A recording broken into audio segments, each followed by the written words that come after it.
Hello, hello, everyone, and welcome to our next interview. I'm excited today because not only are you going to be talking about something that I think is super tasty myself, but we're going to be talking about, running a business. We're going to talk about running a business from a woman's perspective, which is something near and dear to my heart, but also talking about kind of what inspires people to create businesses. And I always love to kind of talk about that topic. And today is going to be a really, really great session because we're going to be visited by Tal. And Tal's going to be telling us about her business. She's going to be telling us about FUN Sesame. And the reason why I'm excited about hearing a little bit about FUN Sesame is because not only are we going to be talking a little bit about food today, the vegan experience, and entrepreneurship kind of all wrapped together. But I really love the messaging of Fun Sesame, the idea of how things can be simply enhanced, how many of us can enhance our plates with something like tahini, and also how many of us in the US can maybe see tahini differently. For many of us, we have our staples that we use, and we'll talk about this before our conversation. We were talking about how, many of us use ketchup on everything or hot sauce on everything. But many of us as vegans have maybe tiptoed into the world of tahini and started to use it. So I'm hoping that our guest today will educate us a little bit on tahini, what we should be doing, what we should be trying, how can we open up our minds, and also how really Tal decided to create this business, build this business, and share with us her journey. So, Tal, thank you. Welcome, welcome, welcome. I'm so glad that you have you here today. Thank you. I'm happy to So, be here, Steph. Thank you very much for inviting me. absolutely. So, before we dive into the business and all that good stuff, let's give everyone a little bit of background. Let's break down number one, maybe a little bit about your background, a little bit about your vegan journey, and how that maybe inspired you to start the business. And then we'll dive into the business itself and also the beautiful, wonderful world of tahini. Yes, the beautiful, wonderful world. So, a little bit about myself. I grew up in a Middle East, small country named Israel, where being vegan, I'll tap into that. It's pretty easy. By the way, Israel has the biggest population per capita of vegans. And the reason I'm saying it's pretty easy is because we use in the entire Middle East, right? We use crops like lentils, like legumes, like veggies, or even fruits in many ways, right? Not just cut them and dip them in something, but in so many ways. So for me, it was inspiration. I actually grew up eating meat, eating animals, unfortunately. But since I grew up to a poor family, it was not that accessible. So, of course, mom needed to find more accessible things, easier to create, or even rather say cheaper, right? So, legumes and lentils were the number one options. Things like tahini, like you mentioned before, or hummus, and other type of mixes. So that's that. And I started Fun Sesames a little bit more than 3 years ago. Actually, of course, COVID hit. Me being with the kids, three kids at Zoom. But I started that maybe 2 months, Stephanie. Maybe 2 months Really? before COVID hit. Yeah, Oh, I that had to hit hard. I remember going to my friend has a beautiful coffee place, um, and giving tasting, giving the people to try tasting. People, it was students, right? They like food, free food. They're all coming over, and and kind of like looking what's up. Asking them a little bit about, oh, how this spicy, is it too spicy, how is this creaminess, like is it too salty, etc. Doing few of those focus events, having people in my house, and then COVID hit. So I luckily had the opportunity to hear, some live feedback, right? Like from real people in front of my eyes, trying the tahini, and then had all three kids in Mm. Zoom at home, and building that, I took it. I want to say that I took advantage of that time to kind of like to make, to become even more expert, and to look Oh, for good. most, for those farmers, to have first hand in touch with the farmers, because we were looking for a specific type of tahini and the lemon juice to be more local, etc. So it was it was a good experience in the sense that, I didn't had to rush into create that. If sometimes as an entrepreneur you feel like, okay, I have an idea, how, where, when can I sell it, like Run it. yeah, who's coming and running there to sell it. So for me it was like, okay, do a little bit more R&D here, to take advantage of this time, after getting a lot of feedback from the students, from friends, from family, etc. So And I love that. I just want to jump in because I think for a lot of us, when we start our businesses, our businesses are like in our heads and we have the concept and idea, but there's a whole nother world out there when you start to expose like potential customers and people who would buy your products or refer your products, expose your idea to them, especially in a situation like this where they're tasting it and giving you feedback. It can yeah. help you really shape your business in a whole different way. It can really give you different perspective and sometimes even reassure you on things that you thought that you did have in your head. So true. Yeah, Mm. yeah. I've Yeah. been I've been in the food industry a little bit more than 10 years. Hmm. After having my second child, so for me, I kind of like knew what I'm getting into, not fully, Mm. right, with a new product and etc. But I knew that I needed to, on one hand, like you're saying, you want to jump already, and that's the best way to learn, at least for myself, to just to jump and to do, and then to tweak a little bit here and there, flavors, colors, etc.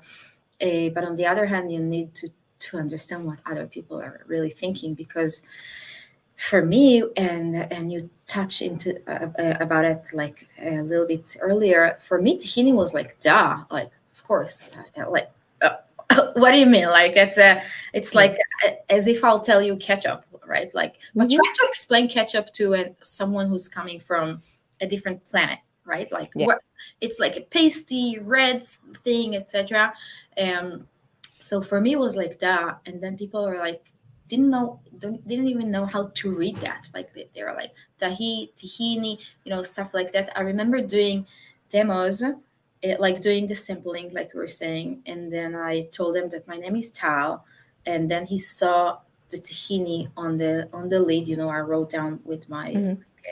name, and he was saying, that's so awesome that you're calling the sauce your name, like you're having your Like own. it's a version of it. Yeah.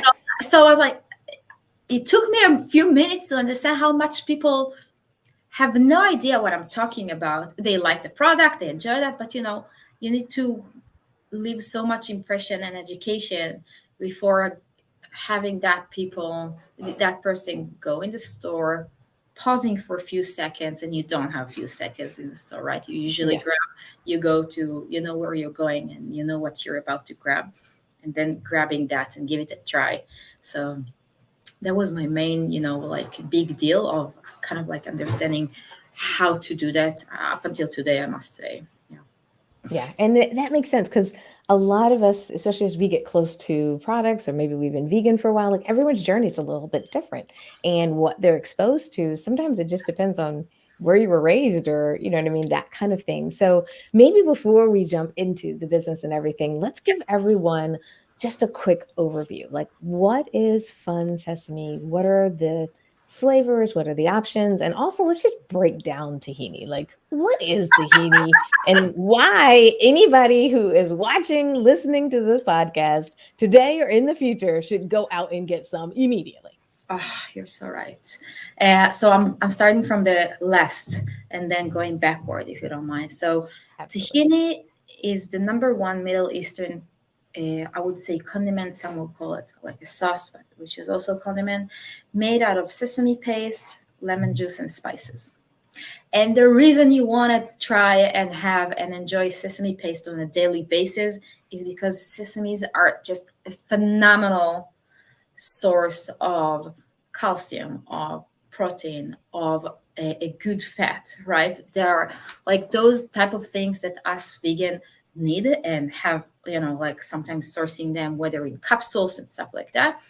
And for the other consumers who are just looking for, I don't know, even he did a good workout and he wants like a good amount of Mm, protein, not just from an animal, but just a good amount of protein, even putting that, in your smoothie and stuff like that. Sesame seeds are not just those sprinkles on your bun, right? They are a phenomenal thing to source, right? But on the same time, you need to know how to source them because they're a crop that usually grow either in China, Ethiopia, or Mexico. And these places are not necessarily, either good for yourself, for the environment, the way that they crop them.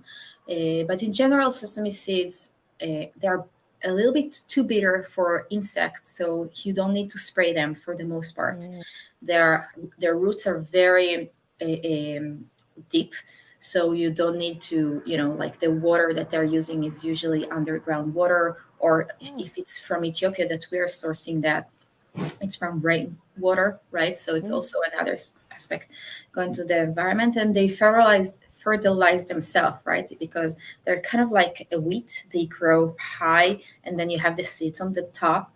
So with the wind, they fertilize themselves, so you don't need, other intervention. So Mhm. that's all in all, good for how we grow them and how is it that we treat the environment and the soil around them.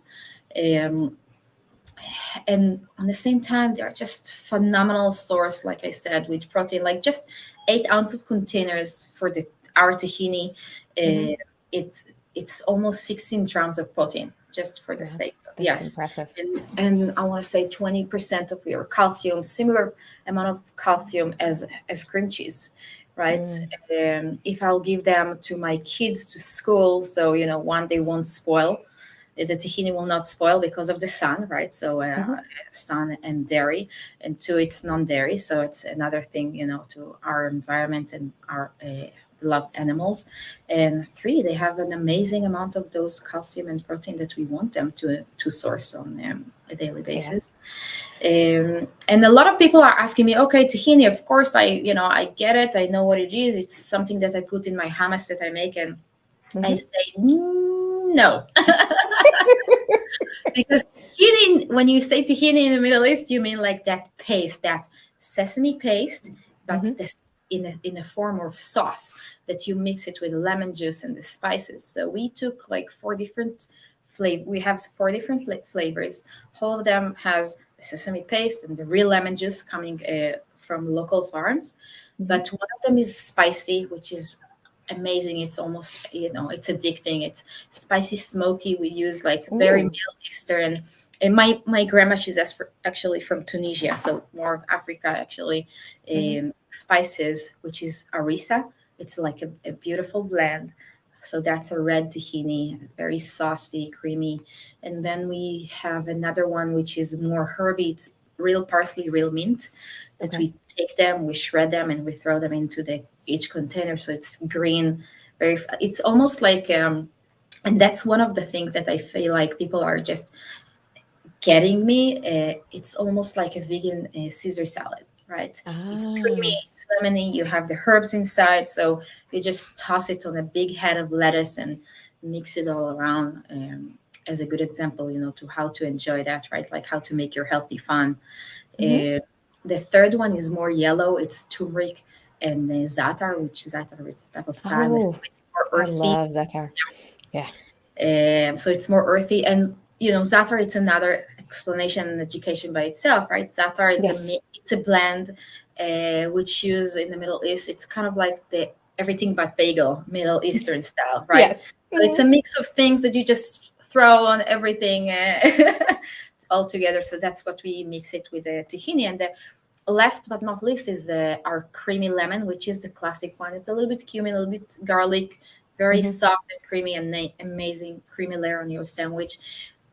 And like you see the pattern here, like that, similar to what you were asking me in the beginning, like how to use it. You basically just slap it on everything. That's kind of like how to use it. And sometimes that's a pro, but also a cons for myself when I'm explaining, because then a person just go lost. Like if you'll say, sometimes a person needs just one Yeah, specific thing. a little bit more, What yeah. is it? Yes.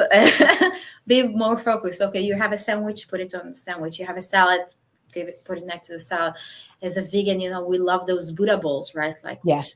with some I don't know, cauliflower, roasted cauliflower or quinoa, and some I don't know lentils and stuff. So you just Mhm. slap the tahini and mix it all up together. So there are a lot of ways to really to enjoy them.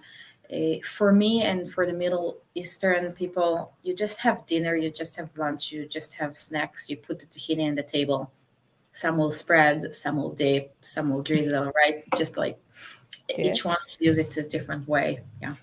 And I love that because I think, especially as vegans, we're always looking for ways to kind of add a little bit of that flavor profile, Yeah. add kind of the goodness without kind of going, making a hard turn towards the most unhealthy option in the world. Thank you. So that's why I love the idea of what you're doing because it gives people, an option. Like you said, if you're doing a bowl, if you're roasting some veggies, and one thing that even popped in my mind when I was listening to you, especially with the recent holiday here in the US, is a lot of times when you have leftovers, when you reheat them, they don't always have the same punch when you first made them. But if you put some tahini on top of those Oh, leftovers, that's a way to like, you speak my language. Exactly. Yeah. I love that. Yeah, it should enhance whatever you're eating because we all know we should eat healthy, but you should have fun with it, right? You yeah. should have like not just munching on this carrot or just having the leftover because you don't want to throw the food away, but you can put any of the tahini, whether you like the color or you like the flavor, or you feel like something spicy, and mix it and have fun with it. That was my goal. And for me growing up, like I mentioned before, not having, we were poor, but we were spoiled at dinner table. My mom was doing Mediterranean style. What you see is what you eat, cut veggies, fresh veggies, and just tapping the tahini all over whatever we had, right? Whether it Hmm. was just a salad or even a soup. Imagine that, like to make it a little bit more creamier, like Oh, that makes even sense. Just like less. how people traditionally put like a milk or something like that in it, you could put the Yeah, like tahini a in it. I love coconut that milk. idea. Yes, Yeah. exactly. Mhm. So that's kind of like her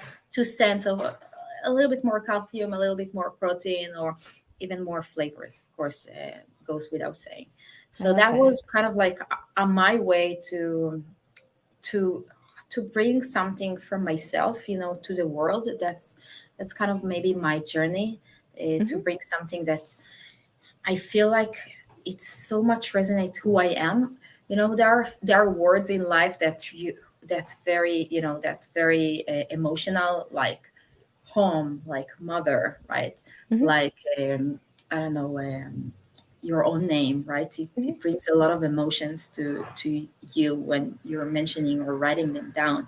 So for me, and I found it fascinating for a lot of other people who are reaching out to us. It's the tahini. I swear, Mm. yeah, like I see what you mean, yeah. not it's I want to say at least 3 times a month we're getting response on Instagram or me communicating one face to face, and people say tahini is life. Ah. If you not, yes, they say like I pour it on everything. Tahini is life. You gotta have tahini, like something more emotional than just, oh, I like this flavor. Oh, I ate that with my French fries. It's more emotional thing, Mhm. and it feels like a good calling for myself to have that type of thing. We currently are the only one offering a line of tahini sauce, like a clean line Nice. of tahini sauce in the US. So I Now, feel where is it available? I'm just curious for people who maybe are listening, getting a little bit hungry, yeah, thinking, it's "How a do good I get my hands on it?" So we're mostly in the West Coast, Okay, natural stores in the West Coast, like Pavilions, Erewhon, Bristol Farms, Molly Stones, Andronico's, entire Safeway in Washington area, around 200 stores. So great. entire Washington, yes, and but we also recently entered to the Michigan, Ohio, Chicagoland area in Mhm. Heinz. some specific giant eagle. We're trying and we're working together with the stores that are not fully, think that like they want to tiptoe, they want to kind of like Yeah. test the water with their own customers who are looking for something. It's similar to those big stores who are trying to do a whole wall for vegan, right? So Yes. you see those stores, if they understand and speak the language, those things will have a variety of things. But there's Mhm. some stores that are not necessarily, understanding that type of language. They'll have everything soy, right? Yeah. Or everything, Yeah. processed vegan. Yeah. So we're trying to tap into those natural stores in that area. So, like I mentioned, we have Inans, we have some Giant Eagle also. And in the East Coast, we have some Stop and Shop, Union Market. Okay. So we're trying to build our relationship with the naturals, with the foodies or vegans of the world, and then expand it a little bit more Makes sense. to understand, yes, to understand where. But the So rest of the locations are on the website. It's pretty easy to I was locate. going to say they could jump on the website, or if they want to get in touch, I mean, should they go to Instagram, send you a direct message, email you? What's the best way? And then maybe let's give them the social media handles and the website just in case they're listening or going to Oh, that commit would it be to memory. fantastic. So the website is funsesames.com, right? It's fun sesames with the plural, and similar to the hashtag, like it's fun sesames also, so they can find us there. We are mostly available on other via the website, but mostly from the Instagram. Just send us questions or just thoughts, your thoughts or idea, and we're pretty available as far as like it's often that we have someone say, hey, where can we find you in the Bay Area, or where can we find you, so we either answer them or reach out to a store that they're mentioning, right? Hmm. That they want us to be available at, so it's kind of like easier route for us to learn which stores can be relevant for us. Yeah, that's huge. I don't think people realize how much power we have when we can reach out and say, "Hey, I'd love to have it in my store or my area," and so forth. Not only does it help to know where to target, but it's always nice to know you have a base or a couple of people on the ground that would Yeah, immediately rush into the store yeah, and buy the stock. That helps a ton of businesses. It helps, a lot of us small businesses. So let's maybe talk about the ups and downs. Let's give people a little bit of the behind the scenes, because I think for many of our listeners who are entrepreneurs or planning to be entrepreneurs, or maybe they're been doing a little bit and are ready to go big or make that next big leap, yeah, they'd love to hear kind of real stories about the ups and downs of running a business, about some of the things that have been setbacks and maybe ways that you've been able to overcome it. Do you have a story to kind of share with people on whether it was when you first started, in that COVID kind of world that we all had to navigate, or even if it's been something recent? I just always love to kind of share some of those stories so that everyone can kind of relate and yeah. also realize that that's part of the journey, those kind of ups and downs. Um, Great. Yeah, I have plenty. Yeah, but we don't have enough time. But the ups and downs. Listen, even if you're bringing a ketchup, like just love to say that because it's like a common thing. But you have a little tweak to it. You need an education. You need to give the people the reason to stop at the store and grab your ketchup versus others. So imagine the tahini, right? Like to have the ability to let people know, hey, I'm in that area in your store. Hey, please try us. And hey, you know what? Our tahini is a little bit more premium because we don't do any preservatives or a concentrate. So you want to ask that person also to invest maybe like $1 more than the Yeah. usual dips. So that's that. And so it happened to us in the East Coast that we've grown in a lot of natural stores, and then came a big store and say, hey, like, let's talk. And we spoke with them, and we got the chance to know each other already. Stephanie, I was all excited that it's a tahini. You gotta love that, my personal story. And kind of like share with him, and this person loved the tahini. He tried it. He brought it to his 160 stores, but you know what? The consumers weren't ready. Like Mm, they they they bought it. Some of them bought it repeatedly, but not enough, because we're a perishable item, right? It's not yeah. like it's paste sitting in the store. It has like 2 month shelf life, but that's it. Hmm. It was not moving enough, and on top of that, don't forget, when you have a new product, you've been compared to the product that are already being on the shelf, right? So Yes. for me, they compare me to the other hummuses, right? So, or the other spreads that are already moving, that are already happening, that guess what, they have a little bit more money than myself, like the Sabra of the world, right? Like, Yeah. Yeah. The so big so brands that have, yeah. those big brands that has, people around them, and social media around them. So I'm saying that not because, hey, for like you said, to bring the notion to someone who's thinking about it. I'm not saying forget about it, right? But I am saying, like, sometimes an opportunity that is almost 200 stores, when you feel so confident and you know your product will succeed, and it takes more than that. And even if the buyer, even if the person who's opening Yeah. the door to the door to his store, or which whoever type of business is, believe in you, it takes time. You need to have some type of expectation with him or with yourself, and it takes time. And we're slowly shifting towards more, more movement in that store.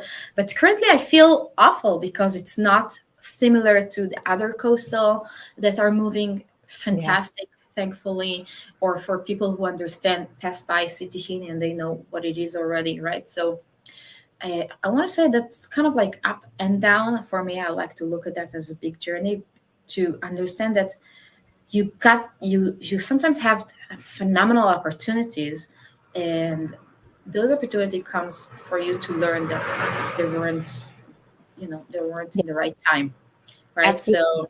And sometimes they're just learning experiences. Like the door has to be open so you can be there, so you can educate, so you have the opportunity. And, when those opportunities arise, sometimes, many of us will wait. We'll say, oh, wait a minute. I want to wait until it's perfect. I want to wait until it's this. I want to wait until it's that. And then they sit on the sidelines, as opposed yeah, to being a little bit brave at times to say, I'm going to jump all in, yeah, because knowing that, yeah, it may do well in some stores, maybe not in other stores, but understanding that that's part of the journey, that's part of the process, and being patient enough to, work your way through those sales, I think is key. And I think it's key for all businesses. I think it's hard for us as entrepreneurs sometimes to bring a little bit of patience to the party. yeah, patient. And I'll tell you, like, on top of that, if you will ask me in a year from now, will you do that same mistake, quote unquote, again, to enter when you're not ready? I would say yes, because like you said, it's part of what I'm learning. Yeah. And it didn't it just that budget wise, and well, when you're starting a new company, you need to have budget. I would be cautious, maybe a little bit more cautious. But on the same time, no, it's part of what I'm learning and how I'm getting feedbacks, because otherwise I wouldn't know, right? Yeah. So we're trying to. So right now, when I'm reaching out to those big stores, I'm trying to understand what's their expectation. I'm trying to put and set my own expectation, and I'm trying to, whether to build a small micro influencers community around that. To new stores that we're getting. But at the same time, I'm learning, okay, don't jump straight to those 1,000 stores chains, even though I don't have the patience, like you said, as entrepreneur. Like, what do you mean? Like, everyone should have a tahini on a daily basis tomorrow, right? It's, Yeah. but no, it takes time. And, imagine if you remember those days where no one knew what hummus is, right? No one knew what Yes. kimchi is, right? Kimchi, which I Yes. have today. I have kimchi on a regular basis in my Mhm. refrigerator. I Yeah. never And there's like thought multiple options now. about, Before it was just yeah, one pushed all the way to the back. yeah, exactly. Yeah. So yeah, but that's what like maybe I'm trying to do with the tahini. That being as really a staple in the Middle East, something that you use on a daily basis as a condiment. So Hmm. my goal is, my end goal is to have the tahini be the cleanest condiment in every household, right? So the Hmm. cleanest mean that's my brand promise. Always have no preservatives, fresh ingredients. A condiment meaning something that people will use on a daily basis and more often than just when they're having a falafel bowl, right? And Yeah. in every household, meaning for everyone, right? Whether you're doing workout, whether you're elder couple, whether you're kids, whether you're students, it should be available to everyone on a daily basis. So that's kind of like three layers that I'm trying to build, and it's hard because it's a big goal, Yeah. and maybe to other entrepreneurs out there, just put it on somewhere in front of you, but know that it's a long walk, right? It's step by Yeah. step. To get It's there. a long walk, and there was it's like a roller coaster, because one few days you get people saying, hey, I'll try your tahini, I won't tell you I'm number one fan. And the other day there was like someone who's mentioning that he opened the tahini and he didn't like the flavors. Like, that's only on the end customers, but then Yeah. comes a big store and saying, hey, we want to try you to bring you over, and then another store saying, hey, like, you're not moving fast enough, can you give us some promos? So there'll always be ups and downs. And maybe one of the tricks is just to be grateful step by step with Yeah. things that you are already have and already accomplished. That's one of the reason I called Fun Sesames. Kind of like to remember to have fun about that, Yes. not just to move, move, move, move, push, push, push.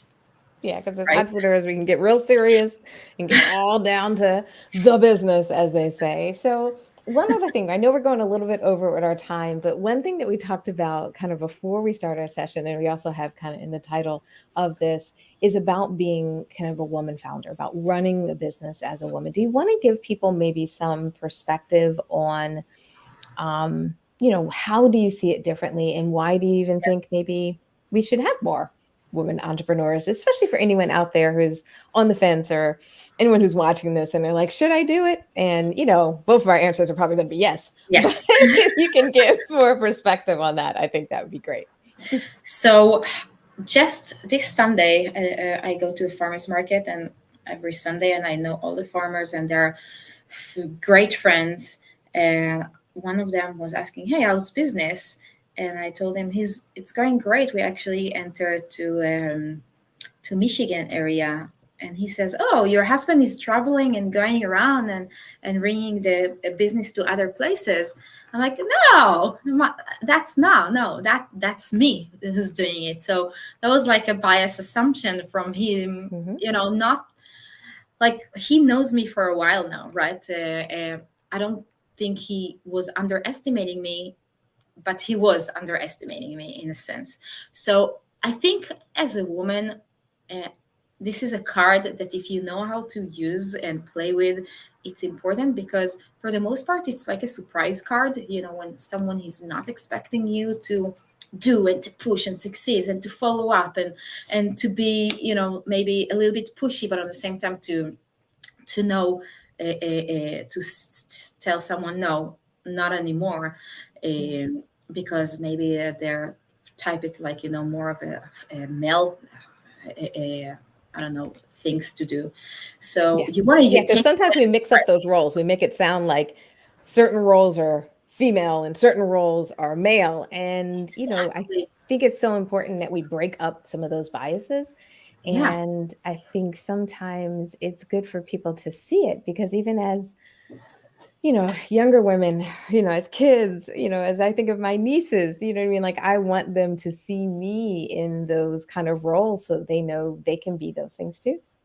exactly, yeah. Me having the three kids, two boys and one girl, I feel grateful for showing them, hey, mom can do that. Yeah, dad is doing one thing, but you know what, mom is also here, and I'm going and rolling, and my daughter is going with me to do demos in stores, and she's already, Mhm. got her pitch, and she sees me how am I pushing, and the boys are also seeing me. So you're right, yeah, to be a role model and to show, yeah, it's you're a woman, and maybe the assumption will be that you should roll with the flow or stuff like that, but no, take advantage of that and say, yeah, I'm a woman, and show that you can be compassionate, but at the same time you can have your balance, and to say, no, I'm not okay with that. And I want to say, since sometimes it's more of a surprise, take that into advantage of and use that, it even more helpful as a woman entrepreneur, right? Because as entrepreneur in general, unless you have tons of money and investors and stuff like that, people just on the fence looking at you and see how it goes. But as a woman entrepreneur, it's even like, Yeah, it's definitely interesting how people start cutting their eyes and like, well, we'll see. And I'm like, we'll see. Where's that? Why aren't you my cheerleader? yeah, You should be in my corner. So, we got to show them um, what we got. Yeah. absolutely, absolutely. So, as we wrap up today's session, because I know I'm having so much fun, but I do want to try to keep these, not too long, so everyone can, jump in and out as they're listening to these. I always love for my guests to maybe provide some advice for anyone out there who's either struggling, anyone out there who's feeling a little bit like maybe it's not time for me to do this, or maybe they just got some difficult / constructive feedback about Yeah. their business. Because for many of us, things can happen that can dampen that dream, like you talked about that dream of being in stores and homes, what I mean, so forth. And sometimes we can lose our way, Yeah. and I think it's helpful to hear maybe from others on how do you keep the sun shining, on you. How do you keep that fun in the business that you talked about? Despite the fact that there will be some bad news some days, but there's always kind of that, glimmer of hope on the other side of the horizon. So, two things which I would love to share. If you are listening to that right now and you have an idea and you don't know how to start, just start, right? Just sleep less at night. If you have to stay to keep your day work, just start. And don't be afraid of sharing your idea, because someone might steal it. It takes a lot from taking one idea to the next level and really do something about it. So do that, really. Just start. You need to tweak it, you need to change it. Look at so many other brands who change their packaging and even their own name, right? But they realized they need to change it only after they started that. Yeah. So just start, and if you feel like, and if you see yourself putting a lot of time towards that during the night, because it really drives you and it really gives you joy, even though you slept for 2 hours. That's your calling, right? That's mean that you need to do that. So try to balance your life, of course, but on the same time, that's a big sign that you're doing something that you love, that your body kind of like giving you the entire energy towards to do that. So that's that's maybe one of the things that I want to say. And the other thing is, like you said, to have fun, because if you look at that as a journey, and that's what I'm always trying to look at things, in my life, as a journey, not just, oh, this store yes, this store no, etc., etc. If you look at that as a journey, it was really something that kind of like put you in perspective about your own life and about also others. So as long as you're finding yourself having fun in the long run, right? As long as find yourself having more fun than stress, etc., um, it means that your journey is on the right path. And if not, do something about it. I just got a text from a friend who was telling me, me and my friend are honoring you today and trying to do fun in everything we do. So it made my day. I'm like, wow, that's really it, because Yeah. but you don't need to go to Disneyland to have fun. You can just take, few simple food, put like stay on the floor and have like a picnic with your family in the middle of the living room or something like that, right? So Yeah. those are the simple things that make our journey fun. So think about that and try to incorporate them a little bit more, maybe. Absolutely. I love that. Thank you so much. I obviously had so much fun today. Just, Thank you. hanging out with you, talking with you. This has just been amazing. And I hope everyone who's been listening, watching, no matter how you're consuming this today, whether it's on our Yes. podcast or if you're watching the video, I hope you had fun too. I'm so glad we had our guest here today, Tal Garden with Fun Sesames. I just want to make sure everyone goes out there, and whether you're in an area where you can grab some, or if you just want to show some love, jump on Instagram, drop a direct Yes. message and just say hello, because it does mean the world to just know that everyone out there is, there to support businesses, especially like yours, Tal, out there, and also support your dream of getting tahini into all of our households. 100%. Appreciate you, Stephanie. You're doing something amazing. Thank you very much for the entire vegan mainstream team to put that together. I know how hard it is to have a consistent program with hosts and make these things into life. So I appreciate you for doing that. Oh, thank you. I appreciate you saying that. It's definitely a lot going on, but it is so Yes. much fun to be able to do this. And I get to meet such amazing people like yourself. So thank you so much for your time today. And thank you, everyone, whether you watched us live today. It's so, so wonderful to see folks. It's so wonderful to see the thumbs up and all that good stuff. Or if you're watching this as a replay, thank you for stopping by. I really hope you enjoyed today's interview and discussion. And I look forward to seeing you in the next. Bye, everyone. Bye bye, everyone. Thank you, Steph.